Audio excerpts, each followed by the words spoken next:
So welcome to today's Discovery Series lecture featuring Dr. Curt Bonk, Professor of Instructional Systems Technology at Indiana University Bloomington.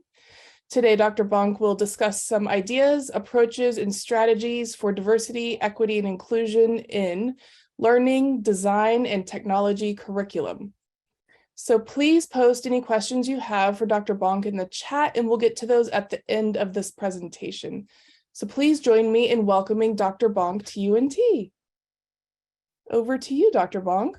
Thank you, and thanks for having me come back. I was with you a little over 18 months ago. It was the fall of 2021, maybe, or something like that. And so it's nice to be back in Texas, at least virtually, with all of you.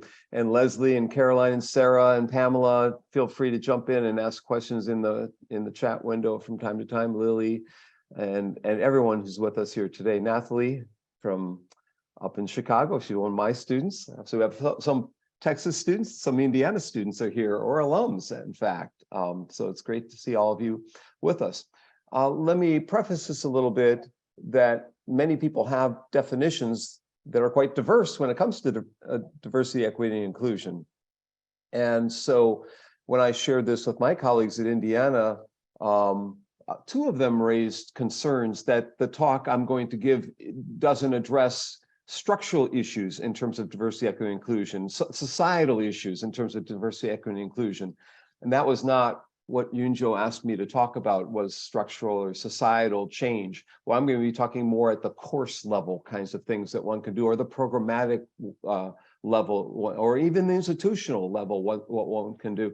But I'm not going to be talking from a societal or global, although I am going to be talking, I think I could maybe change the title to addressing diverse learners from a global and international perspective. So again, some people, in particular, a couple people in my department had concerns with what I'm going to speak to you about today. So I just want to preface that before I show my slides and go through things. And you might be expecting me to talk about cultural and structural things that we can do to address equity issues. That's not this talk. So if you were, you can maybe go and garden or read a dissertation or do something else. I will not be talking about structural issues in society that need to be changed, although it's important. And I will talk briefly about people we had on a show, our podcast show on Saturday from Afghanistan and Bangladesh, where we did get at the societal and structural kinds of issues that need to be addressed. So I will have, I snuck in a couple of recent things in the slide, something including from this morning. So I've changed this talk a little bit for the last couple of days. This is the first time I'm talking about diversity, equity, and inclusion. And so I just wanted to preface it with that. And I will try to see if I can jump down here to my slides. So there we go. So again, my fingers aren't working properly. Can try this again. There we go. I'm seeing all the admits people coming in here as well. So, and I think I'm going to hide my video panel, so that will help me out too. So ideas for addressing diversity, equity, and inclusion is going to be throughout this talk. I need to hide another panel so that the floating hide, there we go. Okay. Someone's got, okay.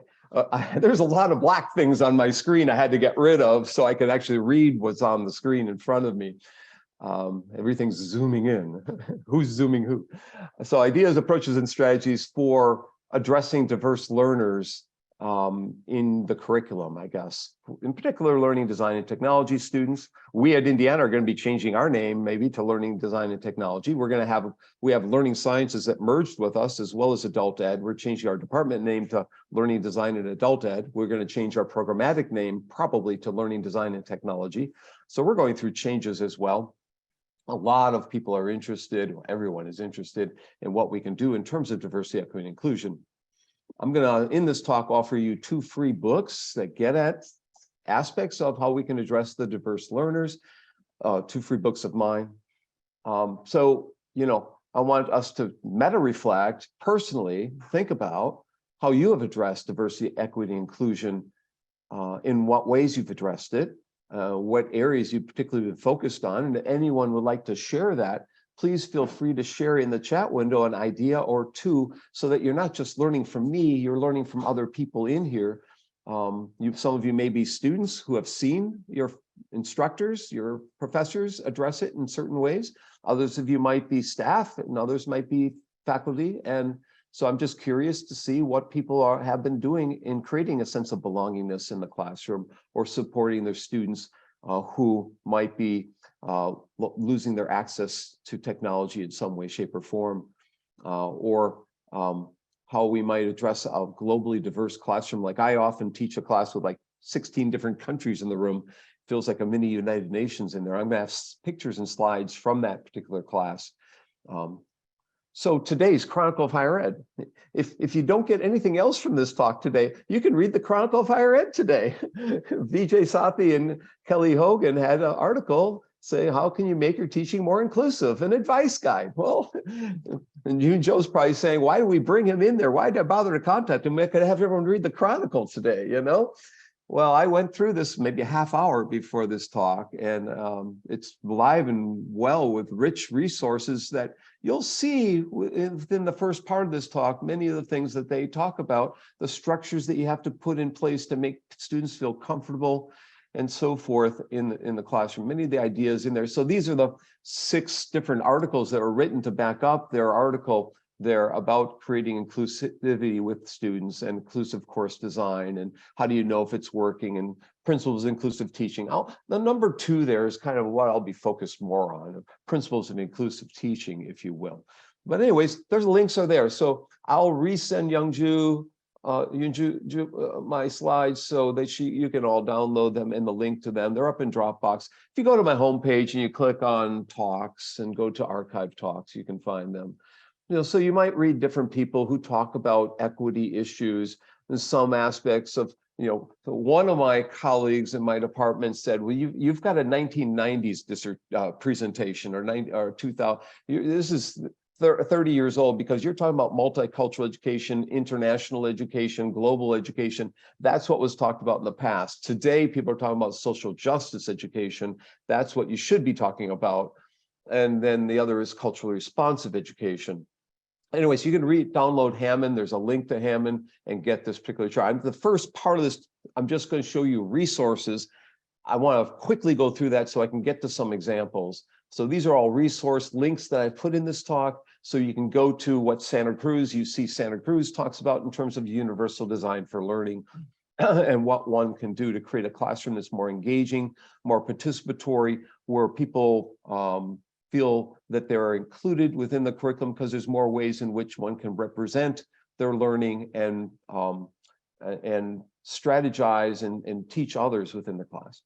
So, oh, by the way, University of Houston, there's a person named, a former student of mine, Susie Gronseth, who has a book on UDL, and she said that there are many such resources out there like UC Santa Cruz that one could look at when I asked her what I should talk about here.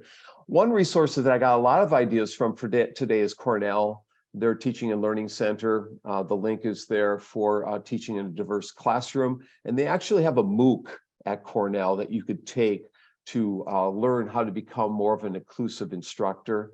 So that's one way one can learn, is through taking additional professional development and so forth. Carnegie Mellon was another, had another center that was very focused on inclusive teaching. It's called the Eberly Center for Teaching Excellence and Educational Innovation. And there are probably 10 ideas I stole from CMU. University of Michigan, where a couple of my former students are at, in the Center for Research on Learning Technologies. They have a whole series of resources they've put together over time for creating an inclusive tone, for instance, and equity-focused teaching and whatnot. So I stole a few things from Michigan as well. And then the University of Colorado Denver has a self-guide to become more competent and self-efficacious in terms of being a teacher that abides by or thinks about diversity, equity, and inclusion in your classroom. I thought I'd put that in there, so you might take a look at that. Columbia is another place that I grabbed a few things from Teachers College Columbia, and they have a whole plethora of ideas there on inclusive teaching resource. In fact, it's partitioned into principles for inclusive teaching, and within every principle that they list, they have a whole series of activities that one can think about. Principle 1, principle 2, finding explicit student set explicit student expectations. Principle 4, designing all course elements for accessibility. And then principle, so they have a set of principles, and then they have a set of examples for epitomizing each of those respective principles. Indiana too, although we're going through a name change in our Center for Innovative Teaching and Learning. We just had the director of the center come to our department meeting a couple of days ago, back on Friday last week. So between Indiana, Columbia, Michigan, Carnegie Mellon, and Cornell, and UC SC, you can get a whole range of ideas for the inclusive classroom. Other ideas, anyhow, or frameworks for thinking about inclusivity include think about high flex models, think about blended designs in your classrooms. And we can look at my former student Brian Beatty's research and ideas related to high flex. Now, if anyone knows Brian Beatty, he's a great guy, but if you don't know him, you might have him on your dartboard and throwing darts at him, because during the pandemic, everyone was moving to online or flexible forms of learning like high flex, and it was hard, because you're basically saying to students you can attend face-to-face one week and online the next week, or vice versa, whatever you'd like to do. And Brian's become internationally famous for the model, as well on many dartboards. I'm sure I'm on a few dartboards myself, and Gerald R. and Michael is too. We're all on someone's dartboard somewhere. Anyways, I'm going to start off talking about 20 ways to begin to address diversity, equity, and inclusion. And all 20 of these ideas come from Cornell or Michigan or Teachers College Columbia, or one of the other places that I referenced. Again, all the links are there. So if you want to explore these a little further, you can. And after that, I'm going to go through many. I'm not just talking about 20. I'm going to go well beyond that in the time I have allotted. I have another half hour or so before we go to Q&A in here. But one thing Carnegie Mellon said is you need to have structure, and you need to be explicit about expectations. Well, one way you can be explicit about expectations is having examples of what students' work can be, what it might look like, and set the bar higher and higher every semester with better and better examples, not to stress your students out, to reduce the stress so that they have some kind of roadmap, some kind of at least skeletal structure to follow in terms of their instruction. So I have examples of every task in Dropbox for my students, and it keeps getting updated, and there are new ones constantly put in there. Students are extremely, extremely thankful that those examples exist, especially my students in dissertation preparation. They love to see examples of dissertations and proposals and prospectuses. But every class, I try and provide ways in which they might see what's considered valuable.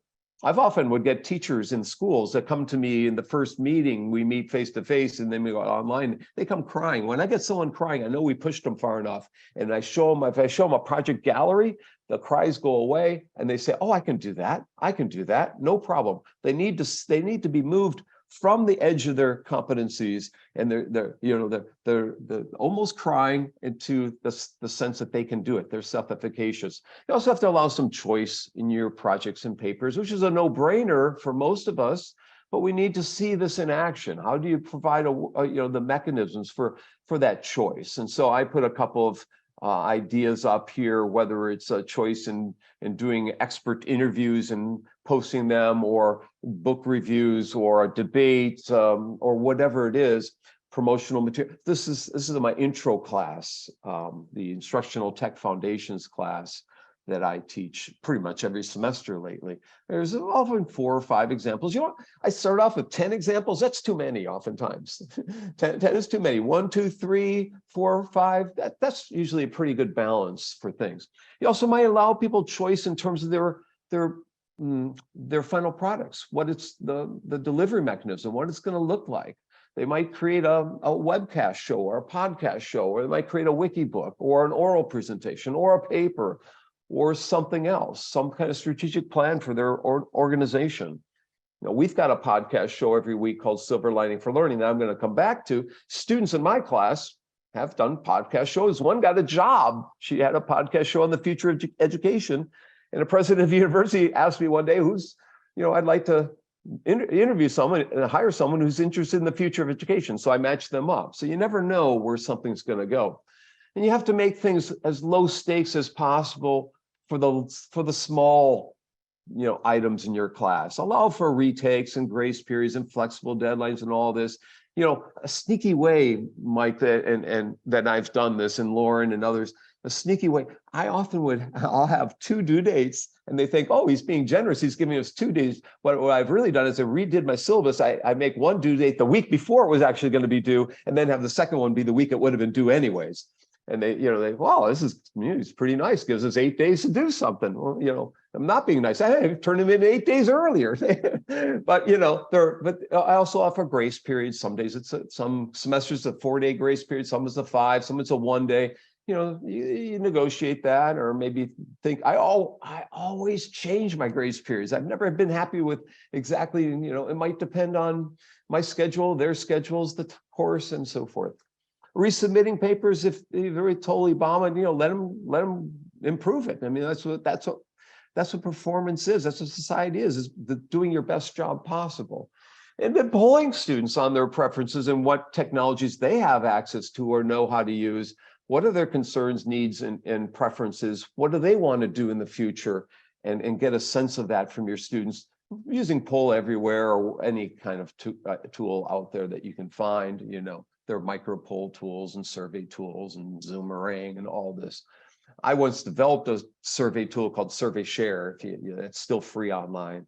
And provide, again, multiple examples when you lecture, when you discuss, in your syllabus, in your examples.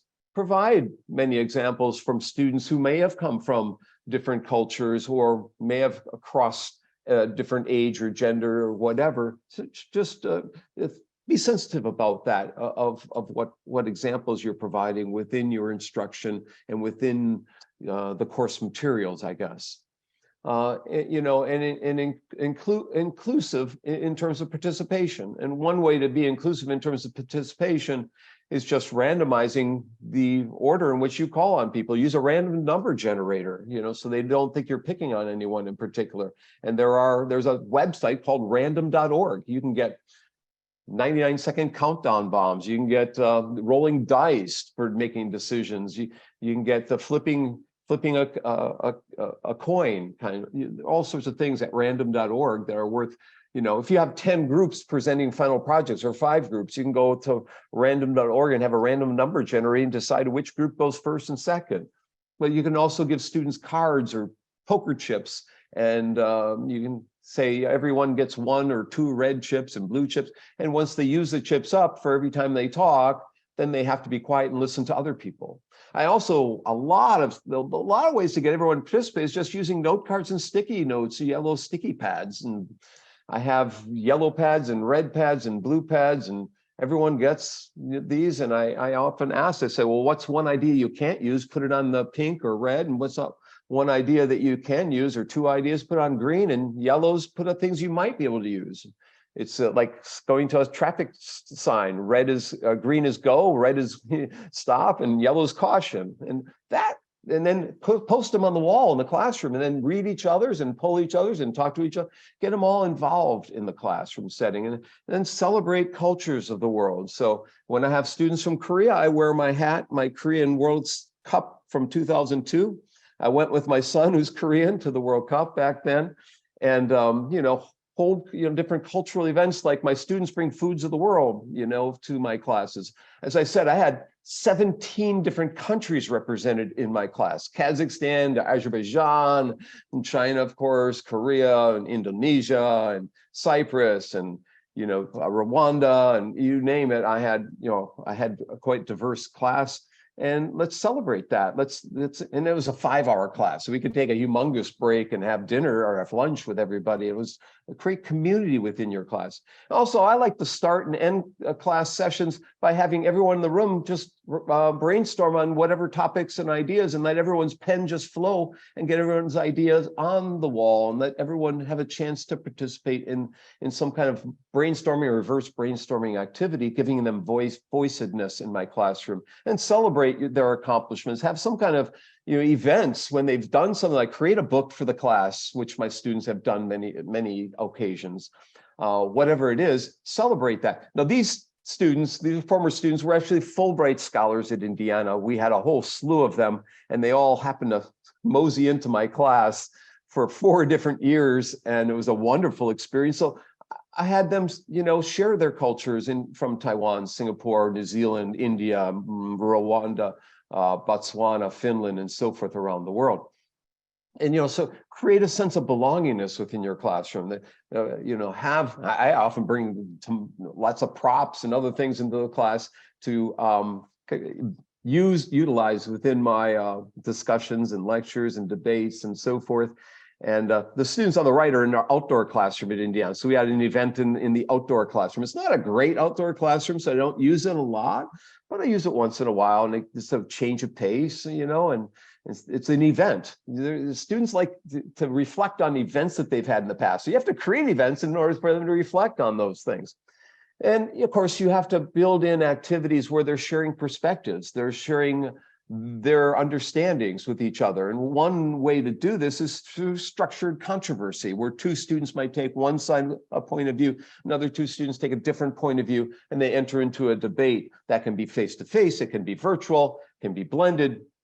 And after so much time they're debating, you have them switch roles or switch points of view to take the other side, and eventually come to compromise between the 2 points of view. And that's one way to create more openness and understanding of other points of view. Last night, my other class, in my Monday night class, I had 2 students from Turkey who both got their PhDs with me a few years ago. And one of them talked about how over time, being in the curriculum in his doctoral program, he became more sensitive to other points of view. He admitted to not being sensitive. He had said he was very narrow in his perspective, but through activities, through his graduate training, he became open to other ways of thinking about the world and thinking about things. And having students at the end of class or beginning of class just note the things that they don't understand, finding out what students don't understand. Carnegie Mellon, in particular, their website talked about utilizing a muddiest point kinds of things to get at students getting a sense of belonging, because the instructor then can address those things that are unclear or muddy to them. Having students post what they don't know, not only what they know, what they want to know, but what they have learned through a KVBL. What do you know? What do you want to know? What do you still want to learn at the end of this lesson? And then share with one another what their blog posts in a class. My students are blogging every week in class. I no longer in one class use discussion forums because I find them sort of trite and sort of redundant and sort of long and no one's focused. I'm doing blogs with peer feedback, team feedback, and getting more focused in terms of the concepts they're learning. Well, I have them print those out and come to class and discuss the concepts and pose questions to each other. Instead of me posing the questions, they're posing questions to each other. Having students discuss what's interesting to them instead of what's just interesting to the instructor. What do you still want to know in the class? Have them do a think, pair, share. What do you think about the topic?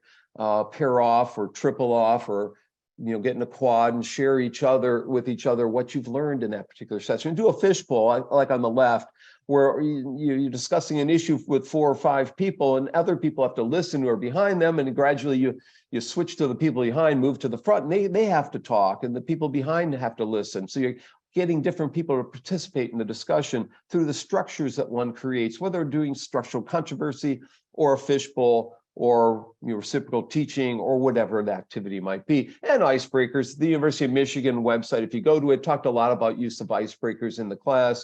And they can be not just the first week, they can be different things throughout the semester. You can start or end class with some kind of social icebreakers, because it's through the socializing that students get mutual knowledge. They get shared understanding. It's through the shared understanding and intersubjectivity in which they now can participate in the teamwork activities and collaborative activities and function more effectively when you've done that, when they know something about one another and when they've shared something, whether about their previous knowledge in the field or courses or trainings or whatever it happens to be.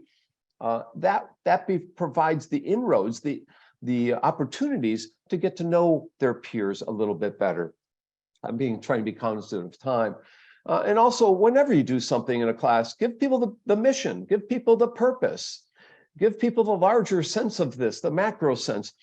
There's a lot of techniques that work, that educational psychologists have found that work, in particular one called reciprocal teaching, where students become the teachers. And they found that reciprocal teaching didn't work when they didn't give the purpose.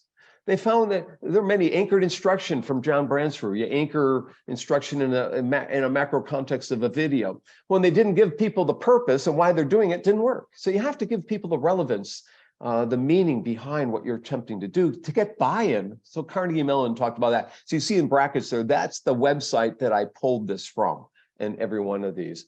And also making your course contents available for people. I had a visually impaired student in my class who could read partially, but we found multiple ways to represent the knowledge in the course so that she could have access to it. And the students actually were very helpful in providing resources and assistance to her. It wasn't just me. We had a center that did that too. You can find podcasts, you can find PDF documents, you can have interactive websites, but audiobooks, text-to-speech resources and print-on-demand resources. And then, when you utilize synchronous and asynchronous and so forth, like last night, I did synchronous, I make it optional and I record it and I make them available. So we cannot require our online students to attend any synchronous sessions. So we record them, or at least I do.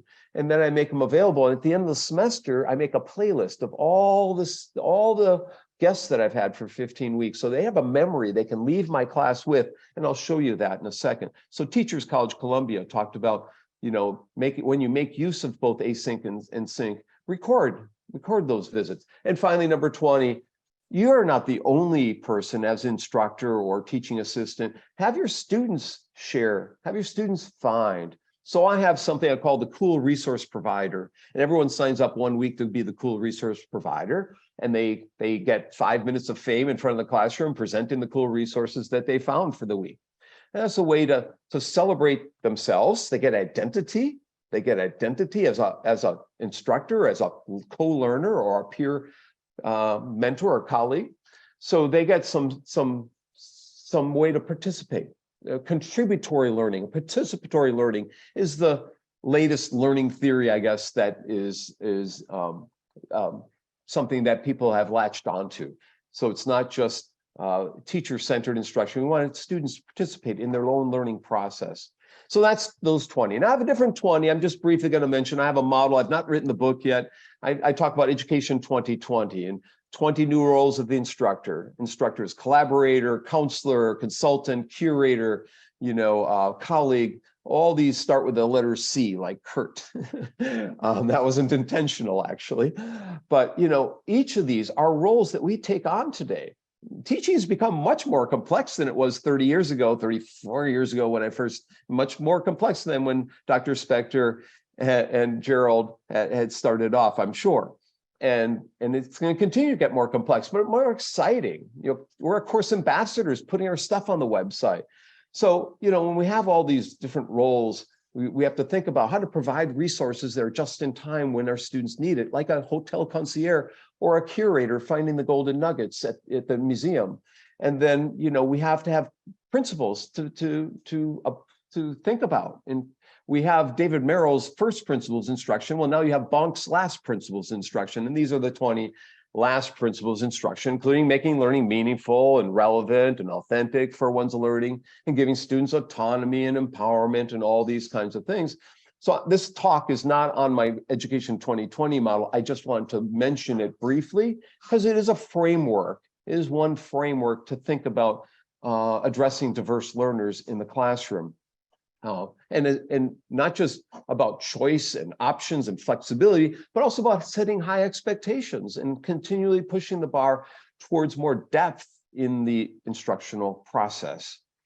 My second model that I mentioned, you've seen before, and I'm just going to mention it briefly in this talk, is the tech variety model, which stands for tone, encouragement, curiosity, variety, and so forth, 10 motivational principles. This book, Adding Tech Variety, is available for free as a Chinese download PDF, as well as English, as well as a book format.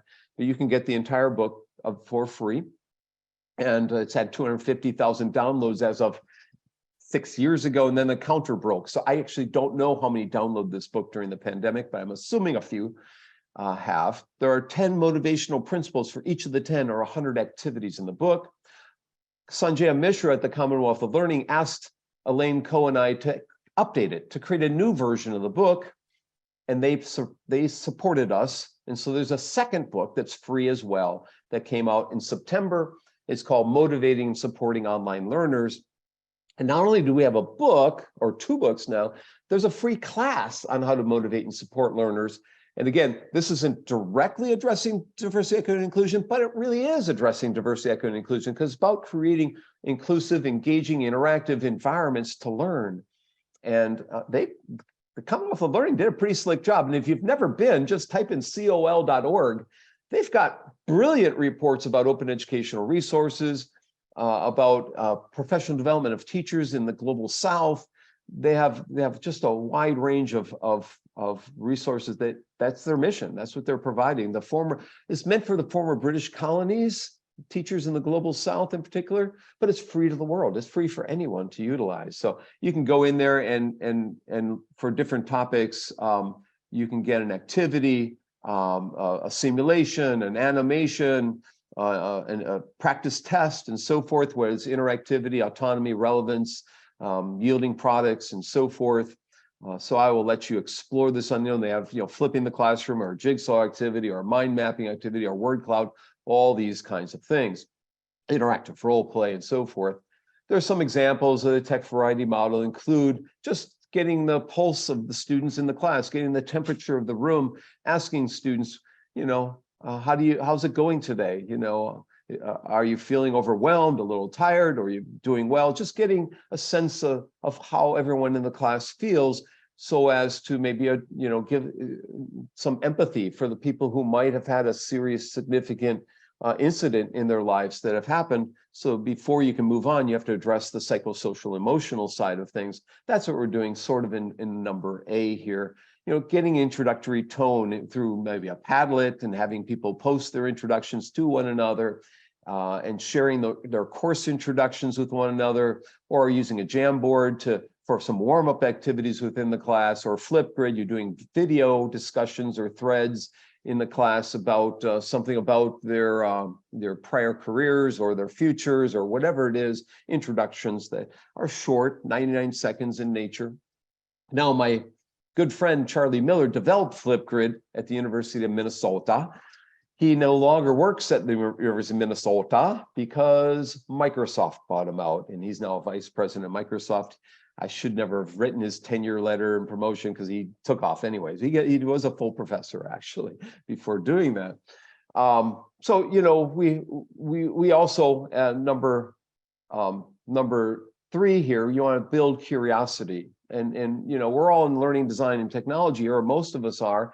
And, you can find current events in the news to build curiosity. And a month or 2 ago, I was watching CNN Heroes, Best Heroes of the World. And this woman here, Nellie Chabot, she won the CNN Hero of the Year award. And so I reached out to her, and she's going to appear on my podcast show in a month or 2. Bring people in who are doing interesting, engaging, important societal things like she is.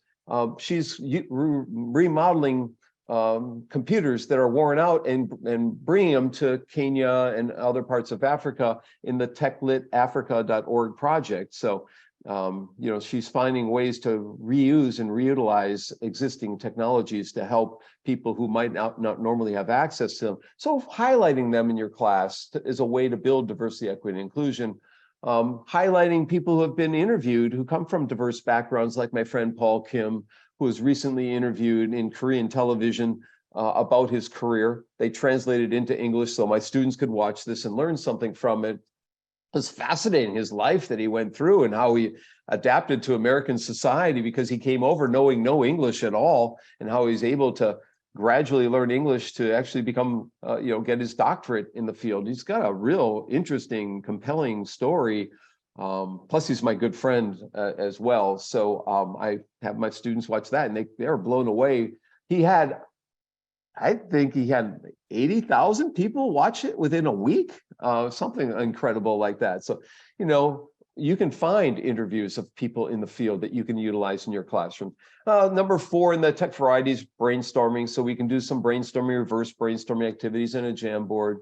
Number 5 gets at autonomy and choice. So you might have students find things and then share those things like open educational resources or MOOCs or other things.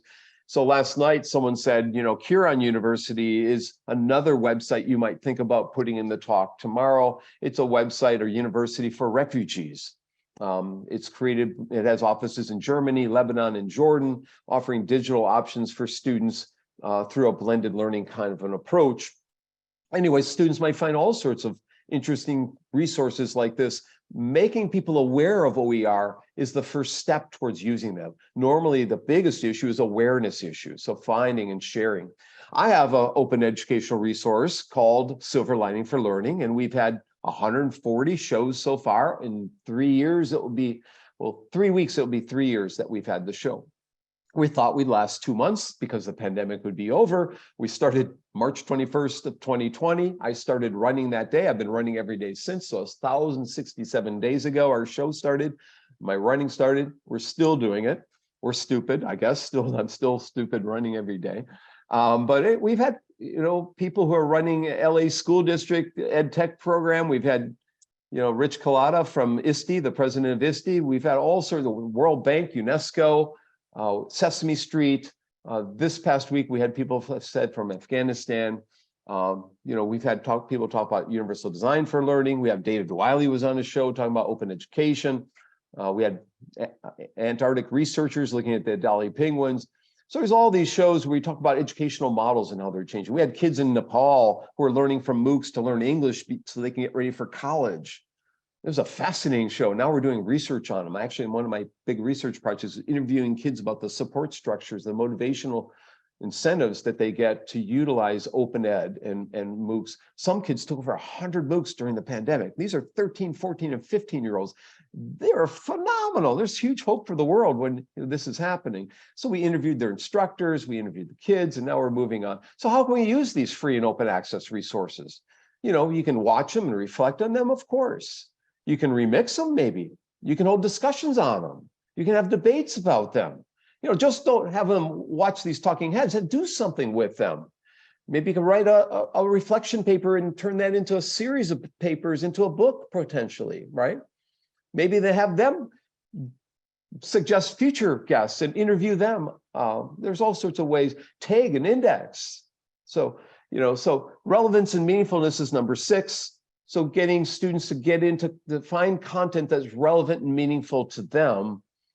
So every month or so, MIT Open Courseware Movement sends me an email they highlight someone whose life was changed due to open education. And I find that to be valuable. Their case stories I share with my students. They talk about, why do we need open ed? Well, I share this story of someone from Uganda whose life changed and became an entrepreneur in a business from the open educational resources that are out there, or someone in their 60s, 70s, and 80s who started a new business and retired from their first job and got into a new business thanks to open education. But I have someone who was 40 years old and wanted to go back to grad school and took stats and took some computer science online before going back to grad school. Many people's lives are changing, and pointing that out gets students in learning design and technology to say, we're in a really important field today. And we are a really important field. There are jobs in our field because people's lives are changing. There's a lot of naysayers out there, but there's a lot of positive things happening. And I mentioned earlier, to make things meaningful for my students, don't just have them come once a week or watch the videos once a week. Have them take the resources with them when the course ends. So I create a playlist in YouTube of all my guests. And, Terry Anderson was my guest in fall of 2020. I had Richard Mayer, the most famous educational psychologist in the world, or most cited one. I had Lin and Yoon Jo were the first guests I had. Yoon Jo and Lin come in and tell my students about what it's like, what the field is like from their perspective as a middle career female and someone who, in Yoon Jo's case, graduated from my program. So, I had Brent Wilson from the University of Colorado, Denver, Kyle Peck from Penn State. I had, Tim Newby from Purdue. I had all these famous people come into my class and they could go out of the class. In my dissertation prep class, I have assorted people coming in. Next week's Vanessa Dennett at Florida State talking about systematic reviews of the research. Florence Martin also talking about that. Tom Reeves and others. And make a playlist out of it so they can have something that can, there's Rich and Vanessa talking about, Rich was probably the most widely attended session I've had. And his first job was at Indiana University. I bet you none of you knew that, for a year or two in their psych department. And Vanessa's an alum of my program. So, if I get into corporate training, I can bring Tiagi in, who's 160 years old, but he still talks about corporate training and human performance technology and what you can do. And I can bring someone in who's an alum from Malaysia, talking about diversity, equity, and inclusion in Maybank in Malaysia, and women empowerment she talks about. She's an alum of our program. She'll be coming in a couple of weeks as well. About my first doc student at Indiana, John Graves. He worked for Pete Mark and Mitchell and other top 6 consulting companies, and he talks about his lifelong experiences working around the world. And my students could, from a diverse, perspective, get his career highlights and path and so forth. He's a crazy man running every day too. He runs pretty much marathons every weekend in California, in the Bay Area now. So how do you use these videos? What are you going to do? Well, you can have people rank them, categorize them, discuss them, do role plays on them. Interview those people, look for themes and common issues. So not just watching, but repurposing those videos and making them come alive. Another thing you can do, and I'm kind of running low on time here, so just a few more here, and then we'll go to some Q&A. A free tool, wiki-like tool that I've used with Maina Ju, who's at Wayne State. Maina's an alum of my program.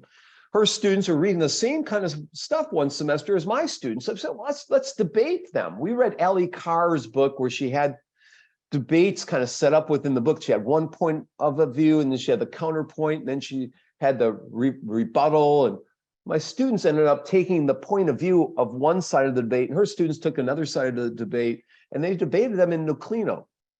And it was a tool that let you, anyone could access it. You didn't need to get password clearance like you do in Canvas. So Canvas, Blackboard, if your students are coming from another institution, there's a lot of hoops and hurdles you got to go through to enable cross-institutional collaboration. Nuclino is a way around it. But a caveat for Nuclino is if you delete something, it's gone. So you got to be real careful in using Nuclino because it really Nuclinos it out. But it was really lively sessions. It was a way to get students to collaborate and then debate and come to compromise. My students also like using Canva to create brochures and infographics. It's a way to more expressive, get your students to be, whether it's a timeline of the course or of the content or something, they get more intrigued by building products, yielding products. What Seymour Papert said, constructionism, building something, moving towards something. In last night's lecture, I talked about Seymour Papert's life career, actually. Saturday, we had Afghan women come to Silver Lining for Learning, 3 of them who escaped Afghanistan right after the Taliban arrived in Kabul in 2021. They got to Bangladesh and to the Asian University for Women, not American University, Asian University for Women in Bangladesh, in Chittagong.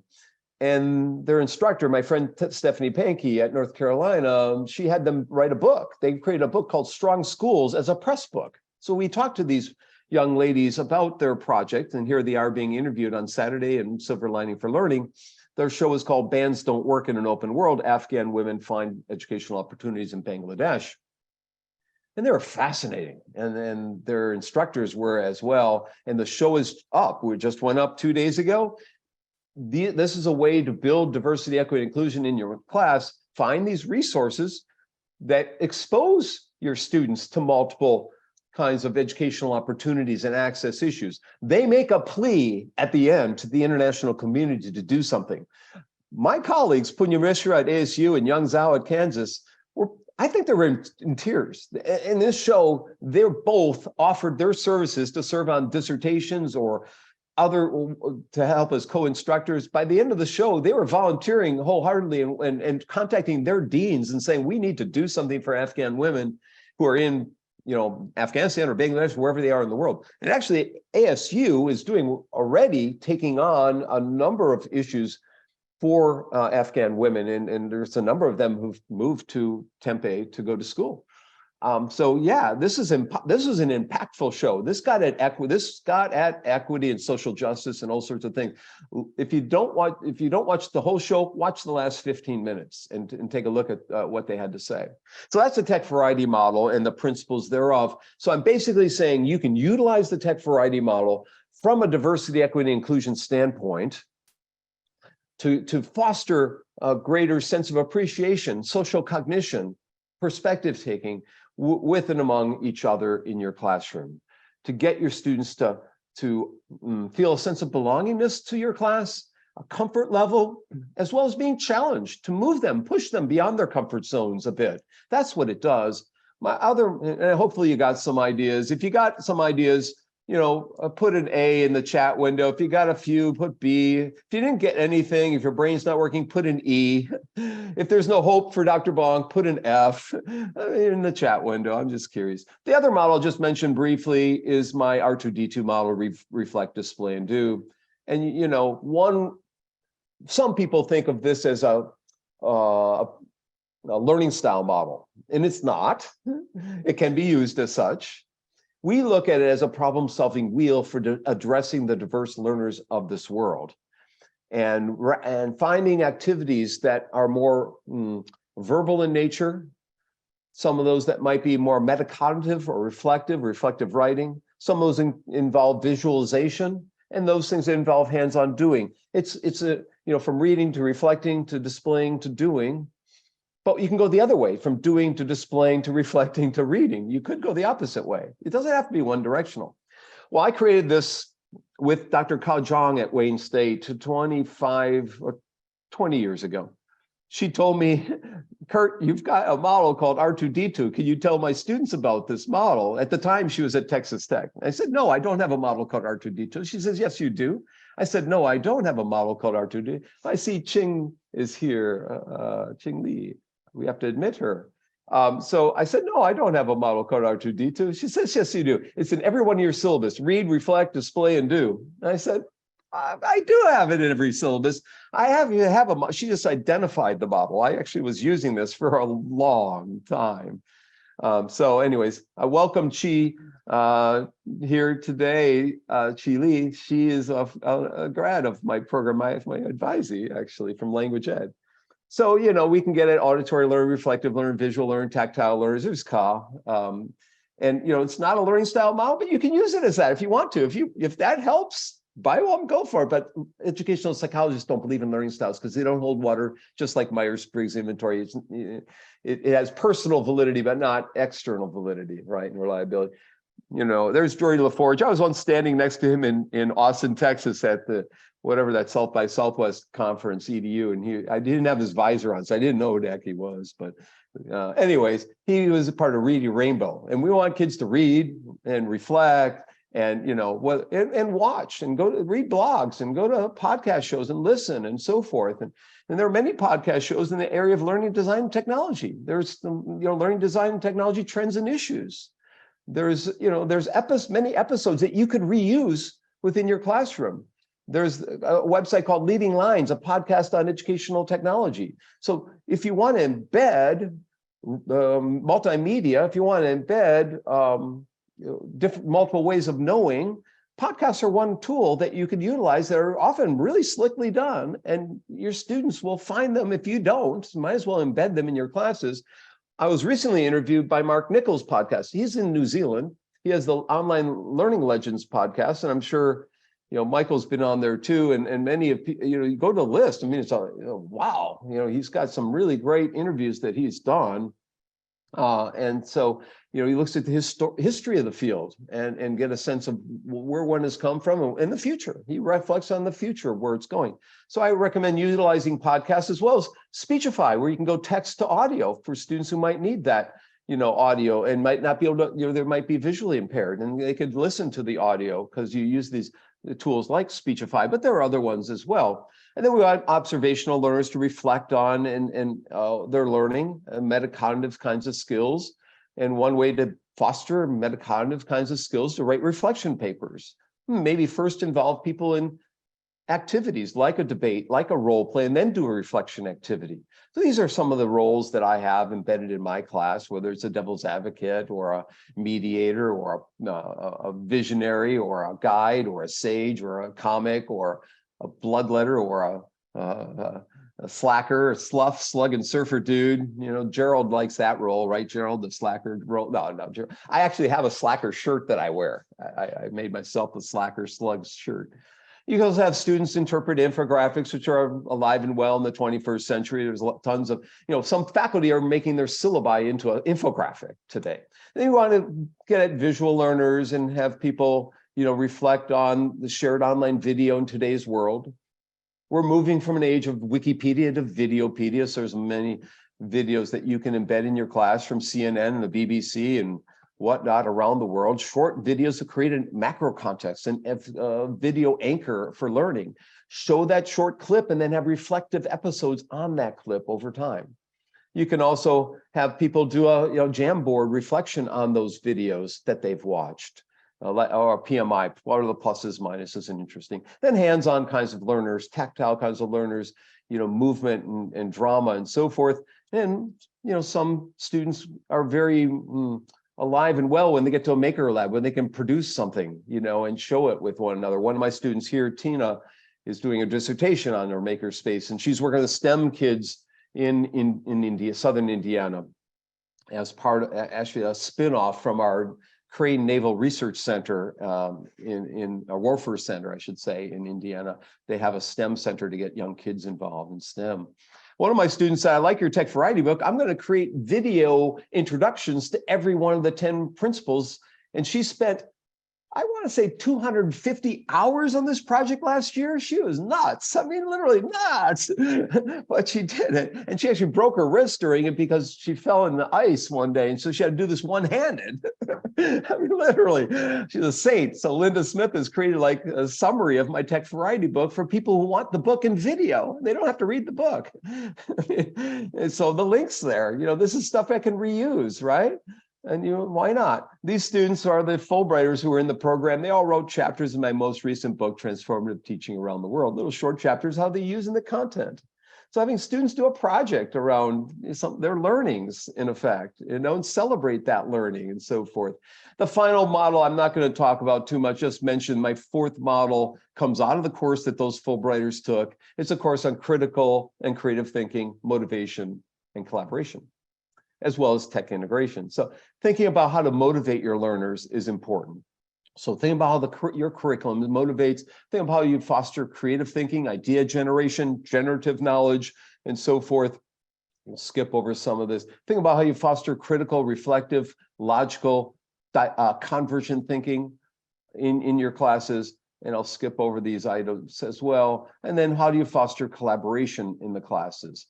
So, through a Jamboard potentially, sharing links, doing introductions with one another, virtual Jamboards, as I mentioned, concept map, MindMeister.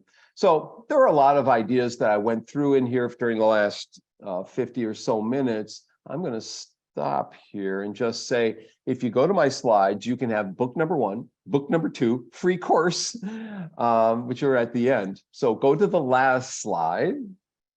They're up at trainingshare.com. Look under archive talks, and you can have both books and the free class.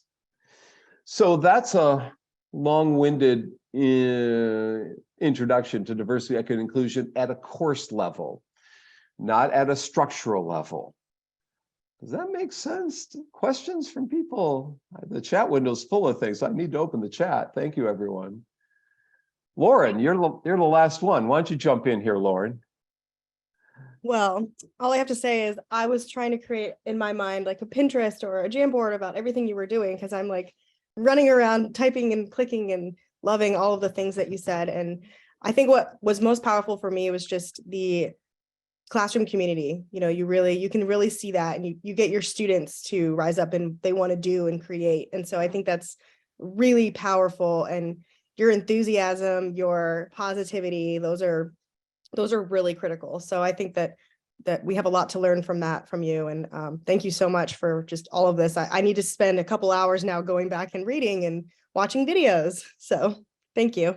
Yeah, sure, Lauren. And that, it's the community. The pictures, I went back to those pictures. I've not given a talk with the pictures of my students that I had in here. And I was like meta reflecting, sort of crying a little bit because I miss all of them tremendously. But it was a community. I mean, but they were also brilliant people. They were selected. I got like the top teachers in all of India. There was a competitive thing to get into this Fulbright program. So I was like, I'm spoiled a bit. It wasn't just me. It was. Sometimes it's just you walk into a room, the way it just explodes. Sometimes it just explodes. And I've been real fortunate. I've been real fortunate to have great people. I think Sandria, did you have a comment? Oh, no, I was just about to say, I'm looking through the chat and I don't see any questions, but I easily could have missed something because our superstar Adam has been posting every link, I believe, that you've talked about here. So if anybody has a question, feel free to raise your hand and jump on camera or post it in the chat. Looks like Dr. Knezik just came back on. Yeah. Hey, Gerald. Yeah, thanks for great talk. I know you and I have talked about the ed psych perspectives many times. I was wondering if you had words of wisdom for what some of us feel is during the time of COVID, especially, that we've sort of been constrained by going back to course in the box and things like that, as opposed to all the wonderful things that you're showing. Has that happened in your part of the world? And do you have a way forward regarding that? Yeah, I have a blended course that's face-to-face. It's face-to-face students, residential and online. And I've just decided the week after I go back, it's been running online. I've decided to have meetups, and I'm going to record for those students. So I'm going to have a couple meetup sessions during March, and I didn't do that last semester, but it's going to be a gradual thing where I might have more of them over time. Meetups including have someone speak at them, have myself speak at them, have them talk about. So it'll be more towards the formal side, but have an informal component because we'll go somewhere after for joint pizza, community feel. We have the best pizza place in all of Indiana. So that's a way in which the residential students will feel a connectedness, and I'll bring the virtual ones in through Zoom and they can attend. But weekly, as I said, we record everything when it is all virtual, and they can, it's available to everyone. So I think in part, it's going to be a gradual transition for some of us. In some part, it's not going to go back to the way it was because we just don't have the numbers on campus of face-to-face students that we once had. Our face-to-face masters is depleted. Face-to-face PhD we still have enough of, but not to run lower level courses where we need a larger enrollment. So it's a bit tricky, but my first stab at it is to do this, to have a couple of weeks of meetup that aren't fully a 3-hour class. It might be 2 hours with a joint event meal, as I said, so we create community around that, an enticement.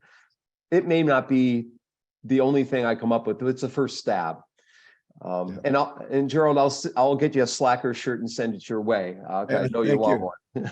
Yeah, by the way, you're invited back monthly, please, to come give us another wonderful pep talk like this. I'll record it in my class if we can't put it anywhere else. Thanks again. Thank you. As I said, the connotations of diversity, equity, inclusion are many. And, at Indiana, they're really focused on the equity side of things. I'm more focused on diversity and inclusion side of things. I'm concerned about the equity, as you saw with the Afghan people that we brought in this week, but it's easier for me to address the diversity and inclusion side at this point in time. The equity is a longer thing, commitment, more fully vested in my perspective. If someone else would like to make a comment about that, I'm curious what other people think. Anyone want to jump in? How about one of my students, Nathalie or Therese? You're here. I think you're. She is here. Yeah, hi. How's it going? I'm so glad to hear that you mentioned universal design for learning. That's been one of my passions of late. And I think it encompasses a lot of the framework for diversity, equity, inclusion. Yeah. So is that something that you might have like an entire session on, or is it just a point in which you like to mention? I just feel like it's been another one of those like relevant or hot topics in the field lately, just like high flex model, which, I did a project on. Yeah. So we brought Susie Gronseth, who's at the University of Houston, up here. She's an alum of our program, and she did several sessions on UDL for us, and I could send you that. I could also design my own session on it if you and Joe arm twist me again a little bit, significantly. I'll mention that Nathalie was at St. Xavier University in Chicago, now works for Baylor University in Texas in Waco, but remotely. So she's a Texas person like all of you now. And I'm a temporary Texas person today. So anyone else want to jump in with something? It's a good point. I'll keep that in mind. Caroline, Leslie, Jung-hee, anyone want to jump in? And are there any other questions before we wrap up? I know that was such an amazing amount of content information. We're almost probably dumbfounded in a way and have to process all this. Yeah, my role in life is to make people's brains mush. And sorry if I made you a little mushy, but there are important resources that extend around the country, around the world, that I tried showing you what exists. So I don't want you just tapping into my perspective. Go to Cornell, go to CMU.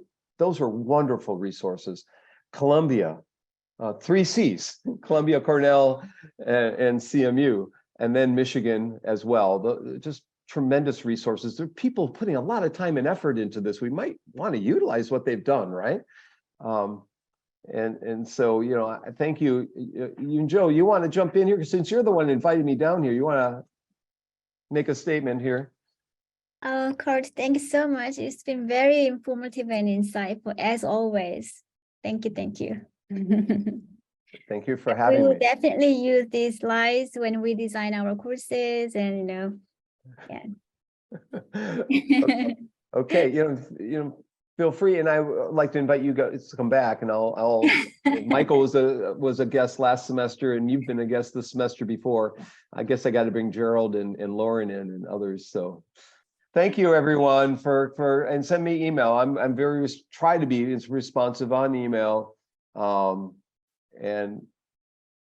I'll put my email address in here if you haven't seen it already, cjbonk@indiana.edu or just at iu.edu. It now works. So either way. Thank you so much, Dr. Bonk. And I hope the people who are still here, I know several had to run to class and meetings, but I just feel that you've shared so many excellent resources and ideas to take back to the classroom. So I'm really excited about that.